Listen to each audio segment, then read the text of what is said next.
Hey guys, Joefish here, and we've got TacPack.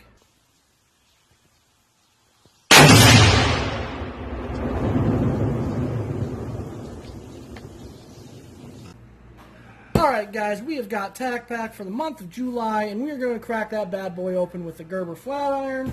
Again, working this into my EDC. I really do like this blade. Only downfall I have is still the clip. I'm really hesitant on bending it out. I haven't done it yet. I still kind of just force it. I'm hoping maybe it just kind of works it in on its own. If it doesn't here in the next, I don't know, a couple more weeks of carrying this, I think I'm probably going to have to break down and go ahead and bend that clip out. So, as always, open your TacPack from the bottom and you'll get your card first, and that's true about 99% of the times. So, in order to avoid spoilers, we'll just set that off to the side. Alright, TacPack is the TacPack July pack is the Freedom Pack, and we weren't kidding. We partnered with 4 USA-based companies this month to coincide with the greatest holiday of all time. So enjoy the gear, be sure to go shoot some guns and some fireworks off in the name of America. So there we go, some pretty good items right off the bat. We've got 4 in this month's TacPack. Let's see here.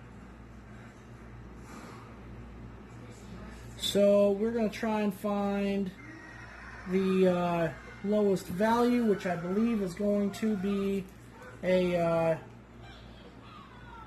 let's see here. It's going to be a repeat item, but it's not a bad item. And this is the Eagle Eye Switch View. I have this currently installed, I believe, on my 308, because that's the only scope that I have that will allow this mount. And the reason being is mine doesn't have a big hump like that. It just kind of has a screw, like a set screw, that sticks up about maybe that far, and enables me to still use that, but it's not the tightest. And after about a year, I did have to take this screw out, push it in one notch to trim it and tighten it back up because it does stretch. They do tell you that in the instructions here. Pretty simple construction. You basically cut these notches out to fit whatever size notch you have on your scope, as shown there. Trim that to fit. It also, somewhere in there, tells you to make sure that you compensate for some stretching. You may have to take this set screw out, or the screw that basically just expands that hole, and it puts a friction fit on that. It doesn't really, the screw, and it also, the head of the screw keeps that from sliding forward. But it does work pretty good. I really like it. I'm kind of glad to have another one. I do want to upgrade my optics here in the near future, so that's pretty cool. First item off the box, and they put that at a $20 value. Next up in the value line, we've got a Cutter Machine Works Warthog. So there we go. Looks like we've got flat wire AR carbine buffer spring. Reduces muzzle noise, less vibration, decreased harmonics for faster follow-up shots. Flat wire never goes solid. More reliable in extreme temperatures. So this would be pretty cool if I didn't just install the noise reducing, or the buffer spring that they put in, I don't know what box, but I finally installed that not too long ago. So I have an idea for this. I'm alright with that. Not a bad item, especially for, you know, your builders, or if you just want to upgrade. And it's a quick, simple upgrade. Literally push your takedown pin in, pop it up, push your detent down, your buffer spring cap, and your I can't remember the piece right now. That'll come off. Slide your buffer spring out, slide this back in, put your 2 pieces in, put your detent, push your detent down, put your cap on, boom, you're done. Literally 30-second. I can't show it because that violates the rules of YouTube, so it is what it is. But let's just read a little bit more about that, because it is a newer product I'm unaware of. It's a local Ohio company to the TacPack HQ. We started a relationship with these guys at the beginning of 29 to get a quality USA-made buffer spring to your doorstep. This buffer spring is quieter, it reduces twang, and shoots super flat. So there we go, guys. There's that. Next up is going to be a t-shirt, which I'm always glad to get because I like t-shirts. And because I actually quit my Grunt Club t-shirt subscription, this will come just in time as I'm cycling through my t-shirts. And this is a 9-line apparel, which we haven't gotten from TacPack in a little while. Kind of got like a metallic on a navy blue 9-line there on the sleeve. Let me try and fold this around so you guys can see the front. Alright, here we go. We got 9-line Spartan helmet, sorry. Kind of goes with the Molon Labe that you always hear so much about. I'm going to go ahead and pick you guys up. Kind of give you an overhead view. Pretty cool t-shirt. It's got that nice worn feel to it. Again, that was always my biggest sell on that Grunt Club is the t-shirts, and I'm actually wearing one right now. The t-shirts feel like your favorite shirt, and I know everybody's got that favorite shirt that they've had forever, they've washed 1,000 times. It always feels like it's one wash away from just coming out in tatters, but it never does because it's a brand new shirt. So it just, that super soft, super comfortable shirt. 9-line doesn't have like a lot of the shirts that I've had where you get them and they fit, you wash it once, and because I'm a bigger guy, like, you get excited, you put it on, it fits right, it looks good, all right, and then you put it on, and the bottom of it shrinks up about that far, and then it's like, I scratch my shoulder, and it's a belly shirt. I bend over, and it's like clean up between my shoulders. So it's like, I've never had that problem with 9-line, and I have not had that problem with Grunt Style. So both of them, awesome companies, guys. If you're in the market to, replace some of them sweaty, stained, torn up shirts, and you want to get some fresh new gear and fresh new look to your style, go ahead and check out either one of those companies. Awesome, super comfortable shirts. They do have some bigger size for the bigger fellas. I can't always promise onto availability of all of that, but they've had my size pretty much all the time. So, all right. Next up, and I am pretty excited about this, is we have the SOG Ace fixed blade knife valued at $27 with a unique design, sheath included, a groove for cord cutting, and a grippy textured rubbered handle. This knife you can grab and know you'll be prepared, featuring a 3/8-inch clip point blade for versatility. The Ace is your best friend when it comes to the outdoors. This knife is ideal for tasks while whittling, fire starting strips, batoning wood, or for kindling. Let's see here, and crafting a shelter or defending against bears, etc. I don't know. Oh, and I just ripped it anyway. Dang it. I don't know about the defending bears against bears comment, but whatever, I guess. Here's this. Go ahead and give you guys, I'm going to take it out of the packaging here. Give you guys a nice little, there's the specs on it. The packaging wasn't damaged, so let's check to the quality of the blade. As you guys know, I've kind of had some issues with some of SOG's quality. Again, I don't really blame the box companies for that because, you know what I mean, the SOG blade that I got from Never Enough Tactical, they didn't chip the blade up. And as far as the damaged packaging, my best guess is they probably order these, obviously, by in bulk, and they probably shipped, I don't know how many subscribers they have or how many people got that knife, but they probably got 100 in a box. And somebody standing next to a conveyor belt with a box in front of them going down the line grabbed it, tossed it in, pushed it down. And the next guy grabbed the next item, tossed it in, pushed it down. The guy at the end of the line closed the flaps, taped it up, stacked it. So, I mean, I've worked in manufacturing, and that's pretty much how it goes. I'm not sure how it is for, you know, packing, but I've worked in the packing departments of several different companies, and that's pretty much how it goes. You put the parts in the box, you close the box. At that point in time, when you're at that level, it's not your job nor responsibility to check for quality issues. So I know that's kind of a cop-out, but it's kind of the truth at the same time. So, all right.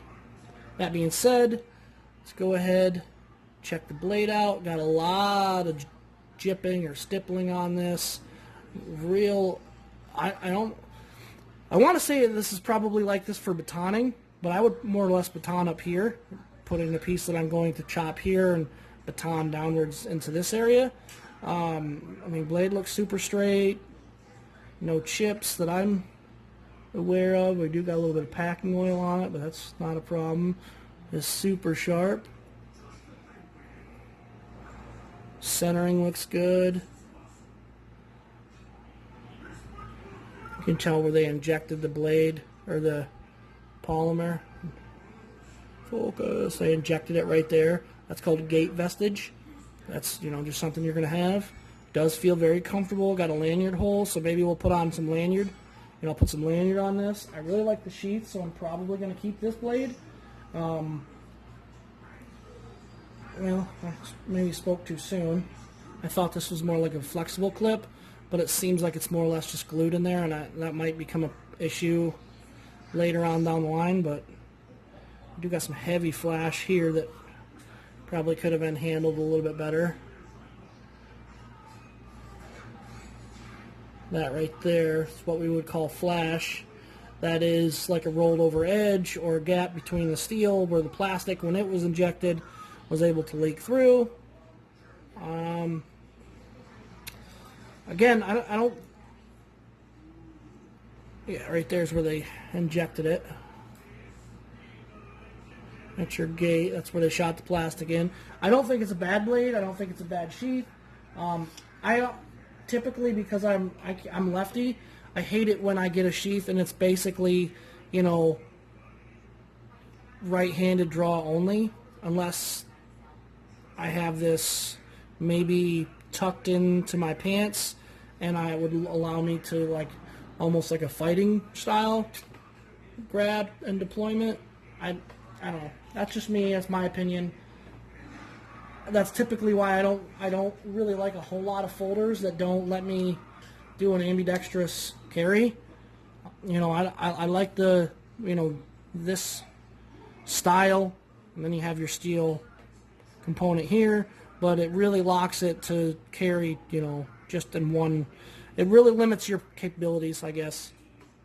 Same instance here, it really limits the capabilities of carry, but I'm kind of okay with that. I'm not 100% upset with it. I mean, I'm not upset with it at all. It's not really their fault. I mean, obviously, there's probably I don't know, I want to say an 80-20 split between righty and lefty, so they, you know, while designing this, they probably didn't take that into consideration, or they did, and they just didn't care or whatever, but I don't know. My opinion only. Again, I don't think it's bad. I really like it. I like how the sheath has our line cutting built right into it, which is awesome. That's pretty cool. A little bit more about this. I mean, you do have this deep stippling, jipping, whatever you want to call it. It does let you kind of ride up, but where you run into a little bit of an issue, it choke this far up on the blade makes your finger want to roll over the edge here, and that could be a problem because now I have that much of my finger on the cutting surface, and if I'm slipping forward or I'm trying to choke up to do maybe some finesse work and I don't realize it, I put too much pressure or I, you know, slip it just a little bit, that's a cut right there, and that's going to suck because it's going to be one of those cuts on an area that you move constantly, and, you know, much like this cut here, you know, I got stitches in it mostly because I move it all the time, and they're like, every time you move your hand, it's going to split open. So, I don't know. Not a bad blade.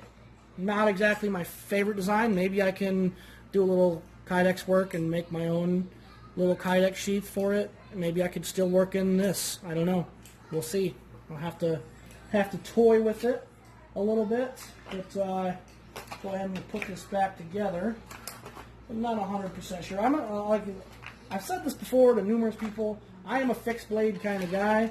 I like big.